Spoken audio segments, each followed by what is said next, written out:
بالله من الشيطان الرجيم بسم الله الرحمن الرحيم واعتصموا بحبل الله الجميع ولا تفرقوا صدق الله العظيم صدق الله رسوله الكريم সমস্ত প্রশংসা যাবতীয় গুণগান আল্লাহ রাব্বুল ইজ্জত রব্বুল আলামিনের উপর যিনি বিশ্বজগৎ সৃষ্টি করেছেন। তারপরে পরেই দরুদ ও সালাম অসংখ্য শান্তি বর্ষিত হোক বিশ্বনবী আকায়ে নামদার মাদানী তাজদার হযরত মুহাম্মদ সাল্লাল্লাহু তাআলা আলাইহি সাল্লামের উপর। সকলে আমরা দরুদ শরীফ পড়ি আল্লাহু রাব্বু মুহাম্মাদি। আর বাংলা কায়দায় আমরা পড়ি কি আল্লাহুম্মা সাল্লি আলা সাইয়্যিদিনা মাওলানা মুহাম্মদ ওয়ালা আলে সাইয়্যিদিনা মাওলানা মুহাম্মদ।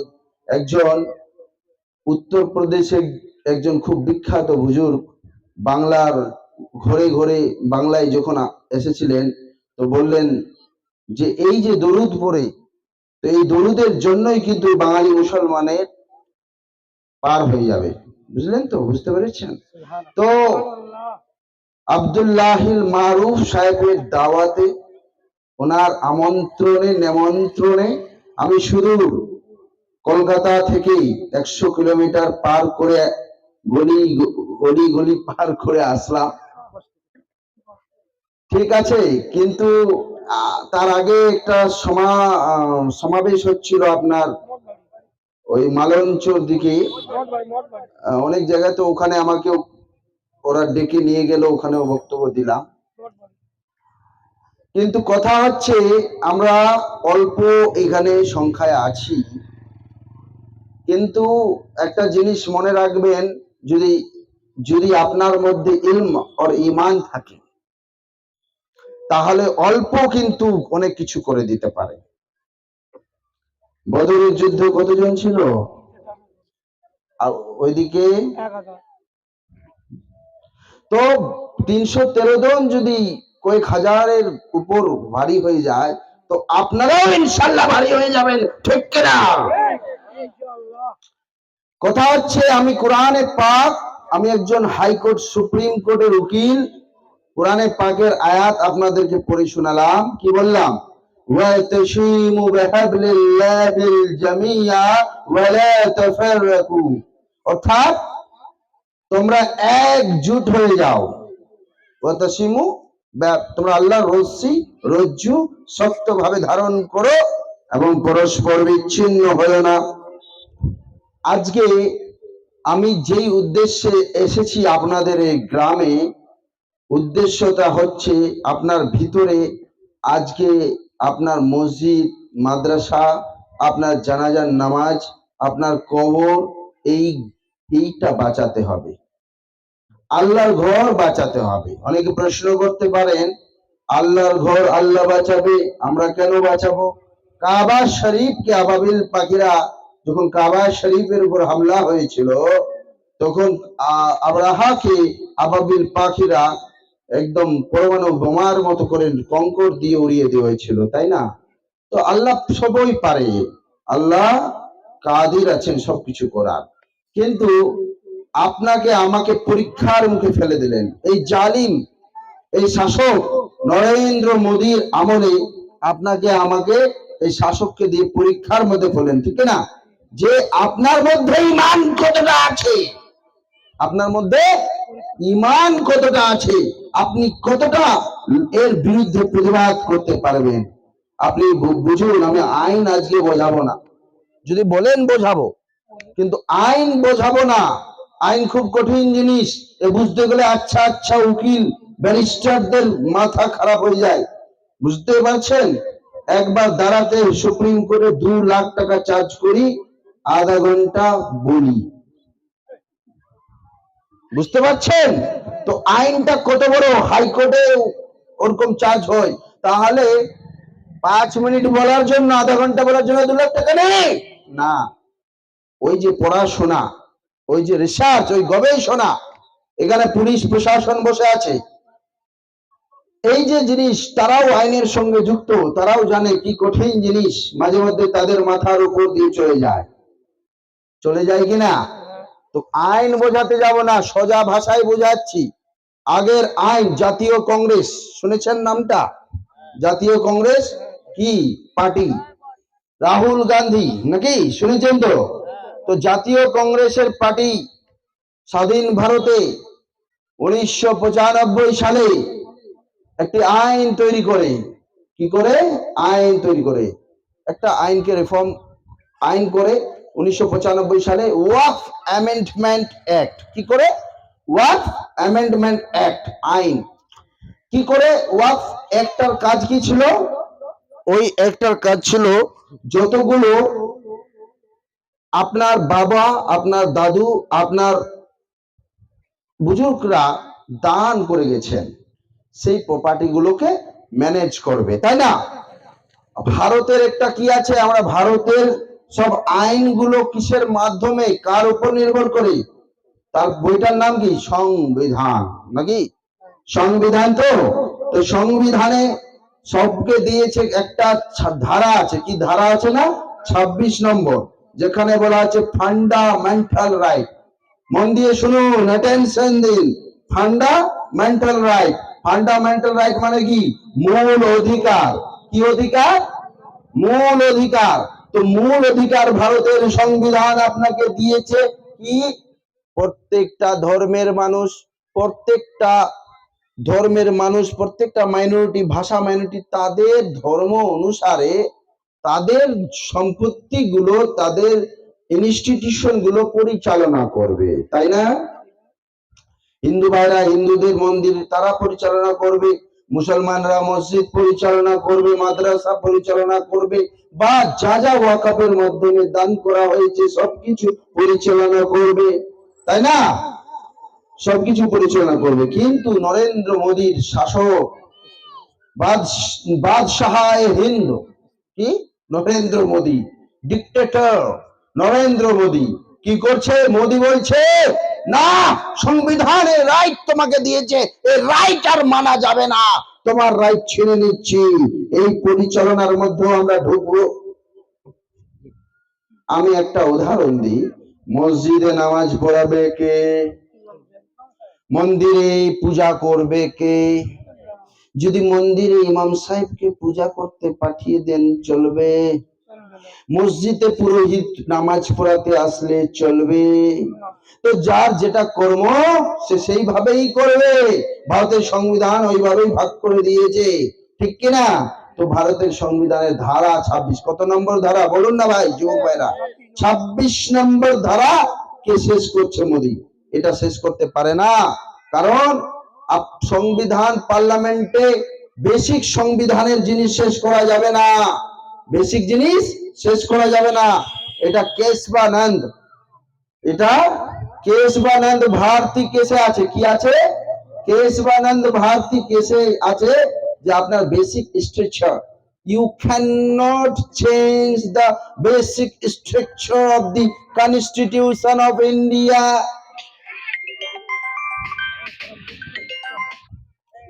বলছি একটু পরে কথা বলি, হ্যাঁ একটা প্রোগ্রামে আছে, হ্যাঁ মানতে চায় না। বরং এরা কি করেছে জানেন? এই বর্তমানে যখন সুপ্রিম কোর্টে এই মামলাটা গিয়েছে, আমিও, আমারও ক্লায়েন্টরা মামলা ফাইল করেছে, আমিও উকিল হিসাবে আছি সুপ্রিম কোর্টে। তো কি হয়েছে, সরকার, কেন্দ্র সরকারের উকিল নাম কি জানেন? জানেন কেউ? তুষার মেহতা। ওনাকে জিজ্ঞেস করছেন সুপ্রিম কোর্টের প্রধান বিচারপতি, বলুন আপনারা যেরকম হিন্দু ভাইদের মুসলমানদের ওয়াকফ প্রপার্টিতে ঢুকিয়ে দিচ্ছেন, হিন্দু মন্দিরেও কি মুসলমানদের ঢোকাবে? কে জিজ্ঞেস করছে? ভারতের প্রধান বিচারপতি justice chief justice of India Sanjiv Khanna উত্তর দিতে পারছে না, নাকানি চুবানি খেয়ে গেছে। একটু নিরপেক্ষ ভূমিকা সাংবিধানিক কোর্ট, ভারতবর্ষের সুপ্রিম কোর্ট অফ ইন্ডিয়া পালন করেছে। তাতে বিজেপি কি হলো? এরা বলে যে সুপ্রিম কোর্ট যা বলবো তাই মানবো, তাই না?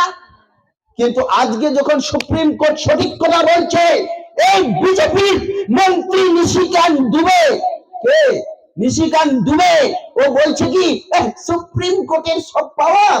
আস্তাগফিরুল্লাহ, লজ্জা করা উচিত। সুপ্রিম কোর্ট কে পর্যন্ত ছাড়ছে না, এরা দেশ দ্রোহী না দেশপ্রেমী?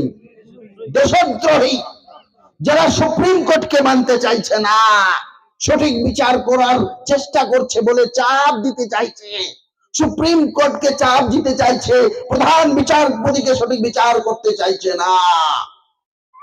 এই মোদির মন্ত্রীরা কি পার্লামেন্টে গিয়ে মিথ্যে কথা বলে, কি মিথ্যে কথা বলে যে ভারতবর্ষে নাকি সবচেয়ে বেশি রেলওয়ে ডিপার্টমেন্ট, রেলওয়ে এবং আর্মির থেকেও সবচেয়ে বেশি, তারপরে থার্ড সম্পত্তি হচ্ছে মুসলমানদের ওয়াকাফ সম্পত্তি। এটা সত্য কথা না মিথ্যা কথা ভাই? সময় আছে তো? এটা সত্য কথা না মিথ্যা কথা ভাই? সত্য কথা কি মিথ্যা কথা বলুন না? সত্য কথা। এখানেই তো গেল ক্ষমতা। মিথ্যে কথা এটা ছড়িয়ে দেওয়া হচ্ছে, আর আমাদের মধ্যে থেকেও না জেনে অনেকে ভাই বলে দিচ্ছে। আমি বলতে চাই, টোটাল ভারতবর্ষের সমস্ত ওয়াকফ প্রপার্টিকে যদি এক জায়গায় করে দেওয়া হয়, তার থেকে বেশি সম্পত্তি শুধু তামিলনাড়ু আর অন্ধ্রপ্রদেশের দুটো মন্দির ইডোমেন্টে। গোটা ভারতবর্ষের কথা বলছি না রে ভাই, দুটো মন্দির বোর্ডের সবচেয়ে বেশি সম্পত্তি হচ্ছে ওয়াকফ বোর্ড থেকেও। তাহলে এই মিথ্যে কথা ছড়ানো হচ্ছে, মিথ্যে কথায় কর্ণপাত করবে না। অনেক কষ্টে আপনার বাপ দাদু দান করে গেছে, এটাকে বাঁচানোর দায়িত্ব আপনার। এটা দান যেভাবে করেছে ওইভাবে ইউজ হবে, ঠিক কিনা? তারপরে কি বলছে, আমি সংক্ষিপ্ত করে খালি আইনগুলো একটু ছুঁয়ে দিচ্ছি। বলুন তো, বলুন তো, এটা কোন জেলা? বারাসাত। এর কোর্ট কি আছে? বসিরহাট কোর্ট না? তো বসিরহাট কোর্টের বিচারপতির বিচারক সঠিক বিচার করতে পারবে না বা জেলার ডিএম? ডিএম বোঝেন তো, কালেক্টর, ডিস্ট্রিক্ট ম্যাজিস্ট্রেট, কে বিচার করতে পারে? ডিএম না বসিরহাটের বিচারক বা বারাসাতের বিচারক? প্রধান বিচারক নাকি জজ? জজ করবে বিচার। নরেন্দ্র মোদী কি করছে, আগে ওয়াকফ নিয়ে যদি কোনো ঝামেলা হতো, ওয়াকফ নিয়ে, জমি নিয়ে কোনো যদি ঝামেলা হতো, আইনে ছিল কোনো সাধারণ কোর্টে যাওয়া হবে না, এটা একটা স্পেশাল কোর্ট। সব জিনিসে স্পেশাল কোর্ট আছে। গ্রিন ট্রাইব্যুনাল আছে কিনা, পরিবেশ, এই যে পরিবেশ দূষণ হলে পরে আপনি মামলা করতে পারবেন গ্রিন ট্রাইব্যুনাল। আপনি যদি সরকারি চাকরি করেন, রাজ্য সরকার, এই যে পুলিশরা আছে না এখানে, কি কনস্টেবল বাবু আছেন নাকি? কি র্যাঙ্কে আছেন? কনস্টেবল, কনস্টেবল, যাক যে র্যাঙ্ক আছে, উনি রাজ্য সরকারের চাকরি করছে কিনা, তো ওনার যদি কিছু পেনশন নিয়ে মামলা হয় কোথায় যাবে? সেট। কোথায় যাবে? সেট। ওটার নাম কি? State administrative tribunal. কি? SAT, state administrative tribunal. আর যদি কেন্দ্রের চাকরি করে, ক্যাট, সেন্ট্রাল অ্যাডমিনিস্ট্রেটিভ ট্রাইব্যুনাল। যদি কেউ লেবার করে, লেবারের চাকরি করে, লেবার মজদুর করে, ফ্যাক্টরিতে কাজ করে, তার যদি পয়সা মেরে খেয়ে নেই, তাহলে সে কোথায় যাবে? Labour tribunal. কেউ যদি ব্যাংকের ম্যাটার হয় তো কোথায় যাবে? DRT, debt recovery tribunal. কোম্পানির ম্যাটার যদি হয়, কোম্পানি ল ট্রাইব্যুনাল। এত কিছু ট্রাইব্যুনাল আছে। ওই রকমই ওয়াকফ বোর্ডেরও একটা ট্রাইব্যুনাল আছে কি নাই? ওয়াকফ বোর্ডেরও ট্রাইব্যুনাল করেছে। কে করেছে? ভারতবর্ষের সরকার গঠন করেছে। আর ওখানে বিচার কে করে? যারা ডিস্ট্রিক্ট কোর্টে, জেলা কোর্টে, একটু জায়গা দিয়ে দেন, যেতে দেন গাড়িগুলো। ডিস্ট্রিক্ট কোর্টে আমি সার্ভেন্ট, পাবলিকের চাকর, ডাইরেক্টলি, ইনডাইরেক্টলি পাবলিকের চাকর, ডাইরেক্টলি হচ্ছে মুখ্যমন্ত্রী আর প্রধানমন্ত্রীর চাকর, তাই না? তো আপনাকে একটা কথা, উদাহরণ, কমন সেন্স, আমি আইন বোঝাতে আসিনি, আইন বুঝতেও পারবেন না, 5টা বছর লো পড়ার পর তারপরে রোগরে রোগে বুঝতে হয়, ঠিক আছে? তো 5 বিচার কে করবে? ডিএম করবে বিচার। কে বলছে? নরেন্দ্র মোদী এই আইনে বলছে, এই আইন যেটা লাগু করে দিয়েছে, ও আইনে বলছে ডিএম বিচার করবে। কি বিচার করবে? কি বিচার করবে? বলছে বিচার করতে পারবে না, ডিএম করবে। মানে মোদীর কথাই হুকুমে চলবে, মমতার হুকুমে চলবে, মমতা ব্যানার্জির হুকুমে চলবে, মোদীর হুকুমে চলবে। এই বিচার করবে। কি বিচার করবে? এই যে আপনার পাড়ার একটা মসজিদ আছে, এই জানাজার ঈদগাহ নামাজের আছে, এই মসজিদটা সরকারের না ওয়াকফ বোর্ডের? ওয়াকফ বোর্ডের। তো বলবে এই বিচার করবে ডিএম কে। যদি বিচার দেওয়া হয়, ডিএম কি সরকারের পক্ষে বলবে না বিপক্ষে? সরকারের পক্ষে বলবে। মানে আপনার মসজিদটাকে ওর মনে হলো একদিন, এখন যে আইনটা করেছে, মনে হলো কালকে, ইস এই মসজিদটা তো ভালোই লাগছে, ঈদগাহর ময়দানটা খুব দামি, একটু যদি বিল্ডিং টিল্ডিং করে করা যায়, তো বলবে ইনকোয়ারি বসিয়ে দাও আইনে। ইনকোয়ারি মানে ইনকোয়ারি বসিয়ে দিল, মানে সরকারের আর বোর্ডের থাকলো না। এত বড় ছলনা করছে। ডিএম কে পাওয়ার দিয়ে দিয়েছে। কি করে সম্ভব বলুন তো? একটা কথা উদাহরণ দিই। এখানে একটা চোর লালটু, নাকি লালটু চোর ধরা পড়লো। লালটু লালটু ধরা পড়ে 50,000 টাকা, 1 লাখ টাকা চুরি করেছে, তাই না মারুফ সাহেব? কত? 50,000 বা 1 লাখ টাকা চুরি করেছে। লালটুকে ধরে বসিয়ে দিল গ্রামবাসী, এ লালটু তোর বিচার তুই কর। লালটু নিজেকে জরিমানা করবে, সাজা দেবে, না লালটু বলবে আরো ভাগিয়ে ভাগিয়ে আমার বিচার, আমার মাপ? কি করবে লালটু? নিজেকে মাফ করে দেবে। লালটু কি সাজা খাটবে? ওই রকমই ঘটনা।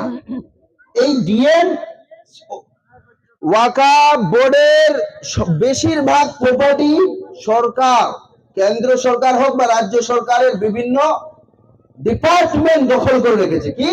বিভিন্ন ডিপার্টমেন্ট দখল করে রেখেছে। আর এই ডিপার্টমেন্টটা দখল করার পর, এই ডিপার্টমেন্ট ওই দখল করেছে, ওই আবার বিচার করবে, হয় নাকি? আইনের একটা থিওরি আছে। কি আছে? থিওরি, ইসলামের শরীয়তের থিওরি। কি? আইনের একটা থিওরি আছে, ইউ শুড নট জাজ, ইউ শুড নট বি জাজ অফ ইউর ওন কজ। আপনি আপনার যেখানে স্বার্থ থাকবে, আপনি বিচারক হতে পারবেন না। আমি করেছি চুরি আর আমি আমার বিচার করতে পারি না, এইটা ডিএম কে পাওয়ার দিয়ে দিয়েছে বিচারকের হাত থেকে। এটা সংবিধান বিরোধী কিনা, আইন বিরোধী কিনা? এটা করেছে কেন? দখল করতে হবে। ধরুন আরেকটা কি করেছে, ধরুন আমাদের কি নাম আপনার, ফারুক আব্দুল্লাহ সাহেব, বা আমার আশফাক আহমেদ, সুপ্রিম কোর্টের উকিল, কলকাতা হাইকোর্টের উকিল। আশফাক আহমেদের বাবা অ্যাডভোকেট হাজী আলমগীর মিয়া, তার বাবা বদির উদ্দিন মিয়া দান করেছে ধরুন একটা জমি আপনার এলাকায়, ধরুন দান করলো। দান কিভাবে করলো? দলিল করে দিল না, কিন্তু বললো নামাজ পড়। 50 বছর হয়ে গেল। তো আইন বলছে, যদি আইন বলছিল আগে এই ওয়াকফ আইনে, যে 50 বছর ধরে যদি বিনা বাধা, বিনা কিছু, বা অনেকদিন ধরে যদি ইউজ হয়ে আসছে, তাহলে বুঝে নিতে হবে যে যে মালিক ছিল ও মনে মনে দান করেছে, অর্থাৎ ও বাধা দেয়নি, মানে ও কনসেন্ট দিয়ে দিয়েছে, এর মানে ওটা ওয়াকফ প্রপার্টি। এরকম 100টা যদি ওয়াকফ প্রপার্টি গোটা ভারতবর্ষে থাকে, 50টা প্রপার্টি এইরকম। কত প্রপার্টি? 50টা। মোদি আইন করেছে ওয়াকফ বা ইউজার চলবে না। মোদি আইন কি করেছে? ওয়াকফ বা ইউজারটাকে হাটিয়ে দিল। তো ওয়াকফ বা ইউজার হাটিয়ে দিল বলে এটা কেমন কথা? ইউজ করলেই হয়ে যাবে? মোদি বলছে, আমি অ্যাডভোকেট আশফাক আহমেদ, কলকাতা এবং সুপ্রিম কোর্টের আইনজীবী। আমার প্রশ্ন হচ্ছে, মিস্টার মোদি, আপনি বলছেন যে মুসলমানদের ওয়াকফ বা ইউজার বাদ হয়ে যাবে, আপনি কি ন্যায় বিচার করলেন না? ন্যায় বিচার করলেন কি? করলেন না। কেন? কেন করলেন না? উত্তর, প্রশ্ন শুনুন, এদিকে দেন, ওই দিকে দেখছেন কেন? শুনুন, এদিকে দেখুন। এই প্রশাসনের ভাই, একটু কি হয়েছে ম্যানেজ করো, ঠিক আছে? দেখে শুনে বলছি যেটা মন দিয়ে শুনলে বলবো, নালে উঠবো। কথা হচ্ছে কি বলছিলাম? আব্দুল্লাহ মারুফ সাহেব কি সুপ্রিম কোর্ট না, বলছিলাম ওয়াকাফ বাই ইউজার, অর্থাৎ 50 বছর দখল করলে, আগে আইনে ছিল ওয়াকাফ বাই ইউজার চলবে, মানে মসজিদটা যদি দখল করে দলিল না থাকলে ওটা ওয়াকাফের প্রপার্টি হবে। কিন্তু বর্তমান আইনে কি ওটা মানে 50% প্রপার্টি আপনার হাত থেকে নিয়ে নিল সরকার, তাই না? দখল এখন হাতিয়ে দিলেন। হিন্দু ভাইদের ক্ষেত্রেও কি হাঁটাবেন? বুঝতে পারছেন মারুফ সাহেব? ওরা বলছে বাপ রে বাপ, একটা উকিল বলছে হিন্দুদের কোথায় আছে, হিন্দু ভাইদের কোথায় আছে? আমি যে হ্যাঁ বাবা, আইনটা পড়ে দেখো, দলিল নিয়ে এসছি, এই এর মধ্যে আছে, 1 লাখ টাকা দাম আছে এটার। তো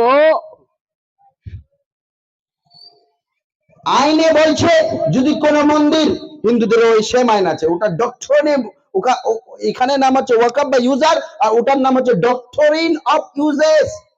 ডক্টরিন অফ ইউজেস মানে মন্দির যদি 50 বছর ধরে পূজা হয়ে আসছে, তো মন্দিরটাও কিন্তু মন্দিরের প্রপার্টিটা হয়ে যাবে অটোমেটিকলি, আইনে আছে। তো মুসলমানদের হাঁটিয়ে দিলে হিন্দুদের হাঁটালে না, এর মানে তুমি বৈষম্য করছো কিনা? বিচার হলো? সংবিধান বলছে ইকুয়ালিটি বিফল্য।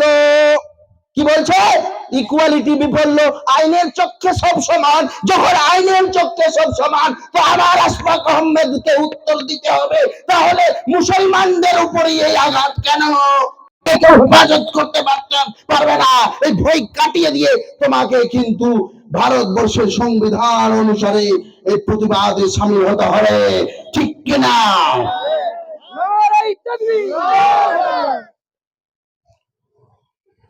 বুঝতে পেরেছেন আইনে কি ভয়ানক আছে? এরকম করে প্রায় 40টার উপরে এরকম জিনিস আছে, বোঝাতে গেলে অনেক সময় লেগে যাবে, আমাকে সুদূর কলকাতা যেতে হবে। আমি সংক্ষিপ্ত সারে খালি বলবো, কয়েকটা কথা বলে শেষ করে দেব, যে প্রতিবাদ হচ্ছে আপনার দায়িত্ব। এখন ভারতের সংবিধানকেও বাঁচাতে হবে, ভারতের জুডিশিয়ারিকেও বাঁচাতে হবে, নাকি? সুপ্রিম কোর্টের উপর কথা বলার ক্ষমতা কারো বাপের ছিল না, কিন্তু মোদির মন্ত্রী হয়ে গেল কি করে? কালকে আমি কমপ্লেন ফাইল করেছি সুপ্রিম কোর্টে, কমপ্লেন করেছি সুপ্রিম কোর্টে, অভিযোগ করেছি সুপ্রিম কোর্টের প্রধান বিচারপতিকে, যে মাননীয় বিচারপতি, আমি একজন সুপ্রিম কোর্টের উকিল হিসাবে আমি খুব আজকে অপমানিত মনে করছি যে সুপ্রিম কোর্টের উপর হাত লাগানোর ক্ষমতা এই মোদির চামচা নিশিকান্ত দুবের কি করে হলো? এর বিরুদ্ধে ব্যবস্থা নেওয়া হোক। বুঝতে পারছেন? আপনাদেরকে নিজের বাপ দাদার সম্পত্তি বাঁচাতে হবে কিনা? আমাদের এই লড়াই সংবিধান বাঁচানোর লড়াই, আমাদের এই লড়াই দেশ বাঁচানোর লড়াই, আমাদের এই লড়াই ভারতবর্ষকে বাঁচানোর লড়াই, আমাদের এই লড়াই কি? আমাদের লড়াই হচ্ছে আরএসএস এর চাড্ডিদের সাথে। আমরা এই বাংলার মাটি, এই বাঙালি সমাজ, বাংলা ভাষী বাঙালি সমাজ, হিন্দু মুসলমান এখানে সবাই একত্রে আছে কি নেই? এর বিভাজন কে করতে চাইছে? বিজেপি আরএসএস নাকি?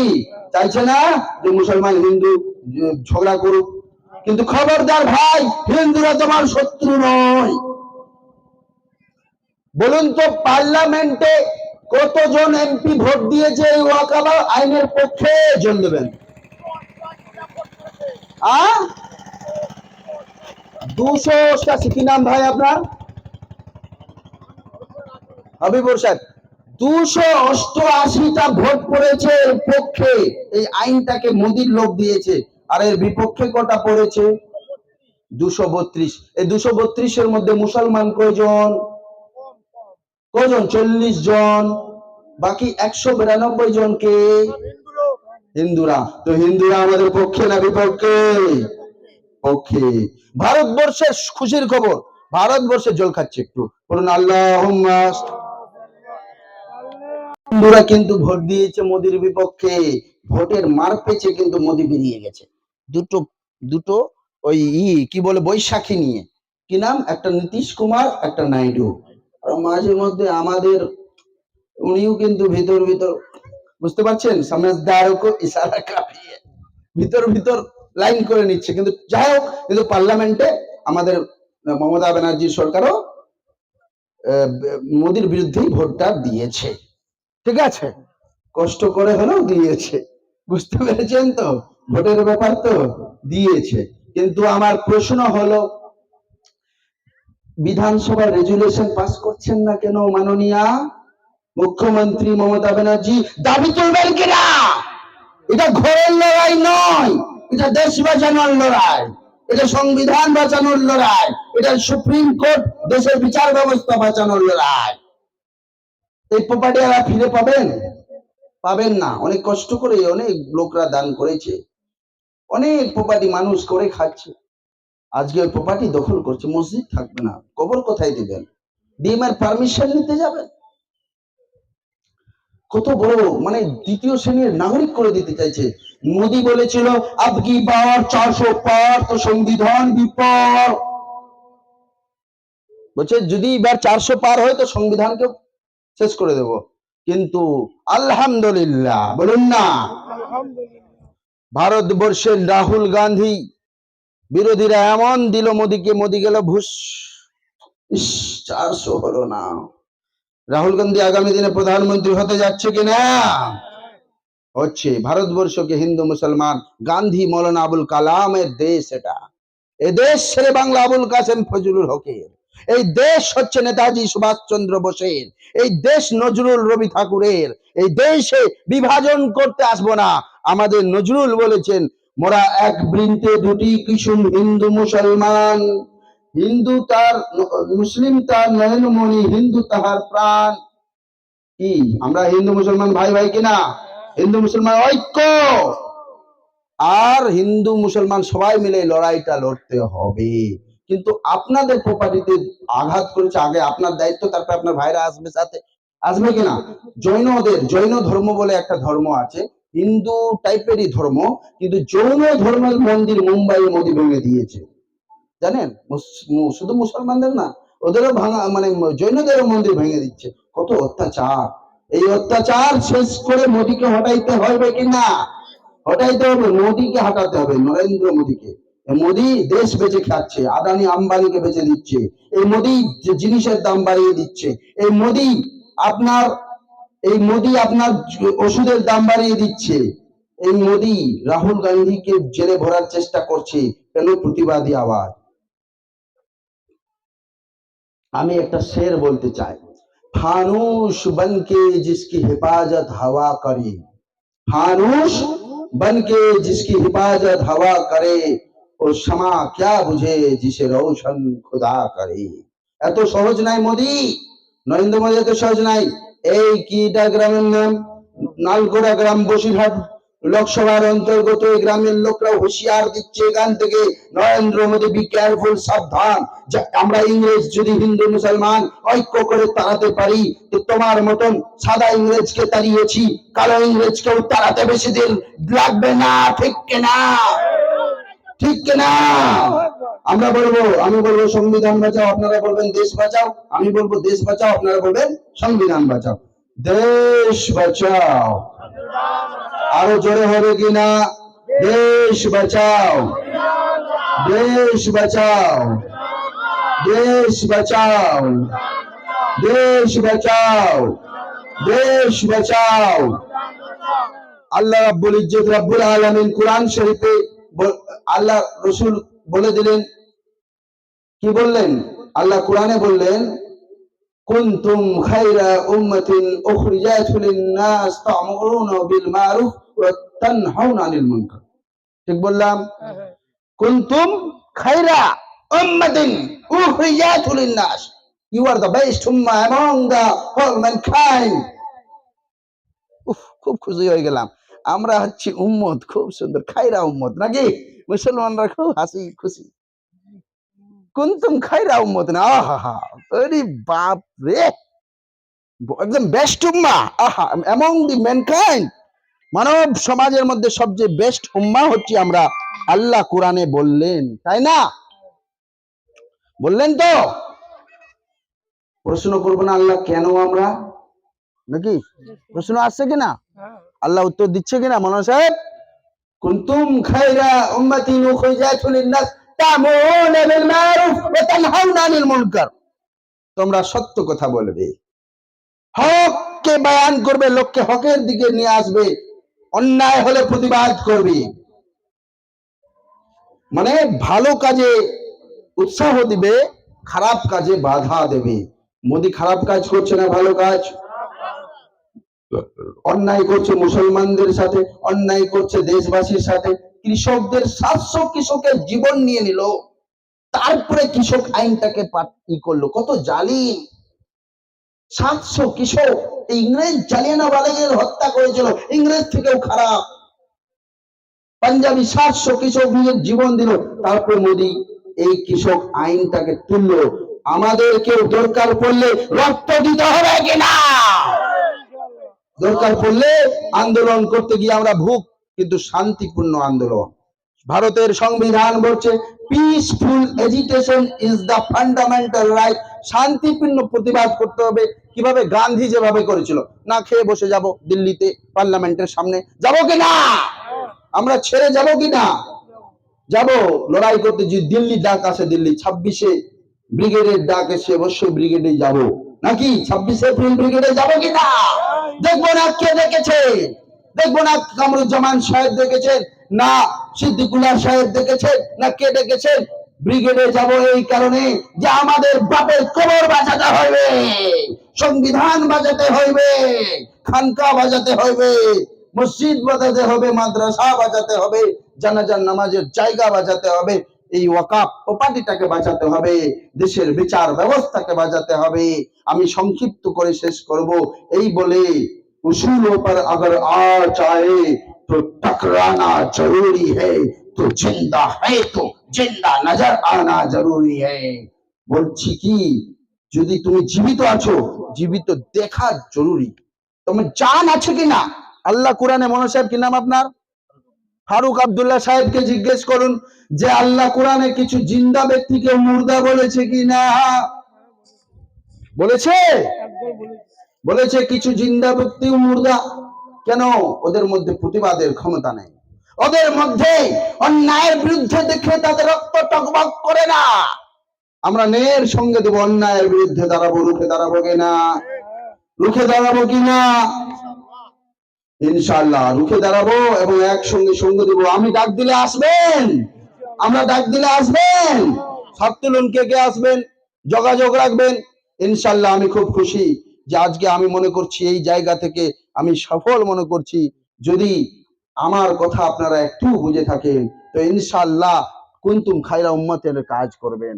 আর আল্লাহ কোরআনে বলছেন ওয়ালাশরা ইন্নাল ইনসানা লাফি খুসর ইল্লাল্লাযিনা আমানু ওয়া আমিলুস সালিহাত ওয়া তাওয়াসাউ বিল হাক্কি ওয়া তাওয়াসাউ বিস সাবর।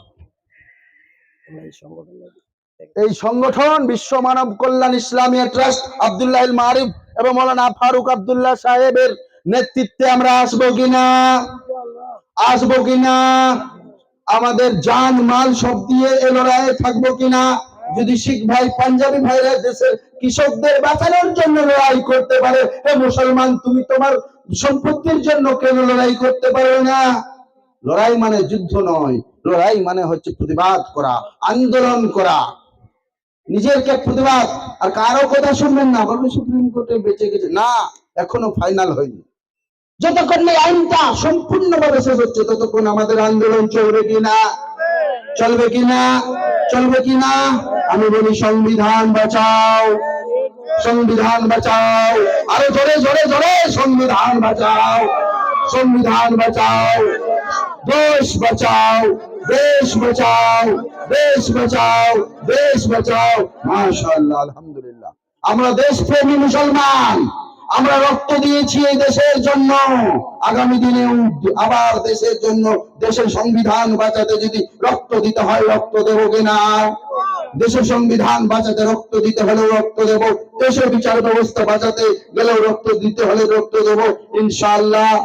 আমরা এই বলে আমি শেষ করব যে सरफरोशी की तमन्ना अब हमारे दिल में है, सरफरोशी की तमन्ना अब हमारे दिल में है, देखना है जोर कितना बाजुए कातिल में है।